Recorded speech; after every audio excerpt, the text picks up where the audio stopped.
Well, a very good afternoon on, what is it, Saturday 24th of February. A chilly start to the day, but very pleasant, isn't it? There's a chilly wind behind me, but I'm not bothered about that. I've got my gloves in my hand. No, I've not. They're in my pocket, Danny. And I've got a flask of tea with me. Or as the middle classes would say, I've got a thermos with some Darjeeling. So I'm just having a wander around the edge of the field. This will be getting ploughed up very soon. I'm very pleased to say that the farmer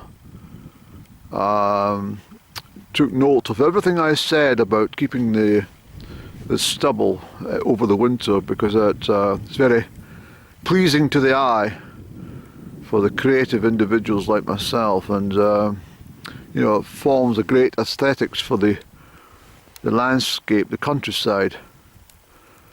So I was very pleased about this. I also put a PS on the letter saying I'll keep a note to see if he's going to plant grain in here again. I'm going to remind him about crop rotation and how it's bad for the soil to keep growing the same crops in it every single year. He didn't respond to that part of it, I have to say, but he did say, yes, I've taken note of all you've said, Andrew, and myself and the estate manager have decided that we'll keep the stubble for you. So I came out here into the countryside because, well, it's been a very pleasant early spring day, or late winter day, depending which you know, side of pessimism or optimism you stand upon. I just thought that the towns will be too busy. There'll be too many low vibrational people out, and I dare say there were people wearing damn shorts, which is ridiculous. So the bikers have started their prowling for the season. Put up with this bloody noise for the next 6 months on the main road. And you've got to check your mirrors constantly for the bloody during the summer, because they sneak up behind you very quickly. And sometimes you don't hear them until the bloody pass you with these new engines. The sun's misbehaving at the moment. It's gone behind some clouds. But I come round here because it's a pleasant, well, a very pleasant part of the local area. And I like wandering. I think I mentioned before that a lot of people see me wandering around here and they think that I've got something to do with the estate. Well, they can think what they want. I just like wandering. I come along here. There's a good chance we might see a mouse today. I have seen a bumblebee already. I saw a bumblebee at the beginning of the week. That's the earliest part of the year I think I've ever seen a bumblebee in flight. So a lot of these creatures are waking up early, but I still think we're in for a bit of a shock weather-wise. I have to tell you that this is a full moon.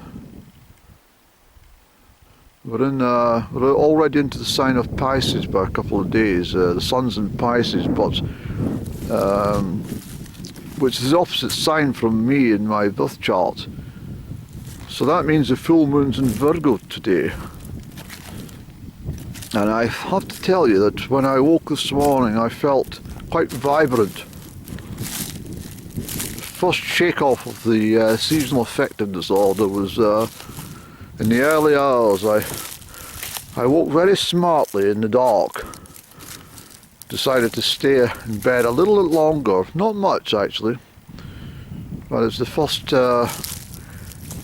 glint and hint of things to come, where I'm much more able to start my day with purpose and a bit of activity round about to the garden before 9 o'clock and stuff, you see. Look at the fabulous snowdrops. Absolutely gorgeous, isn't they? Look at this, Annie. That's beautiful, look at them all. As I say, I've got my thermals, and there's a lovely tree. Isn't it smashing, that big thick tree? Look at the size of the girth on it. I think I mentioned before in the autumn, was it autumn time? No, December time I was here, and I mentioned it's the Spanish chestnut. It's quite an age, that one. We'll have a wander down this way, Annie, and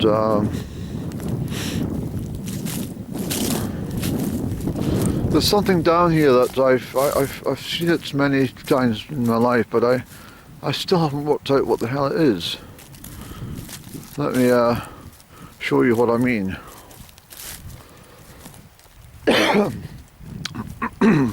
That cough means I must be looking forward to another cigaretto. I do enjoy my cigarettos. I think I put so much work in you know, my early years and running all the time that I think my lungs are crying out for something like tobacco to settle them. Well, it's very true that if you used to go to the doctor in the 1930s, that he said, I've got a bit of a sore throat, well, take one of these. In fact, take a couple. I insist you take a couple an hour for the rest of the day. Thank you, doctor. Where shall I get them? Well, just go into the chemist and just say Doc sent you, and just ask for a packet of 20 cigarettes, please. This thing here, I don't know what it is. I've no idea. I can hear water running. Can you hear? So I don't know what this is. And the only thing I can think of is the pipeline that comes from Loch Turret. No, it's up there that way, Annie. That pipe comes from Loch Turret up there somewhere. And it goes through Monzie Estate, past the castle grounds, the front of the castle, and it heads out towards Gilmerton, and on its way to Perth to feed the people of, well, yes, to feed the thirst of the Bertha residents with our clean Crieff gifted water. So I'm not sure what it is, Annie. I have no idea what it's got. It's purposely done with all these perforations. I have no idea why that should be the case. It's cast iron with all these drilled holes. So it's very unusual. I've never found out what this is about.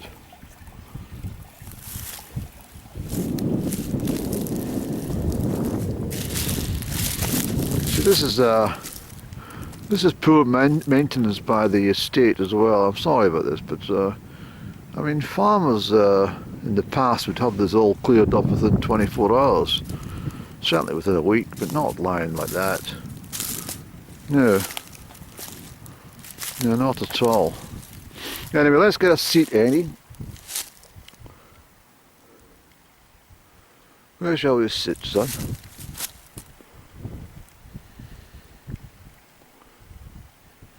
That's how we're going to sit. We're going to sit on top of that clinky thing, dribbling water.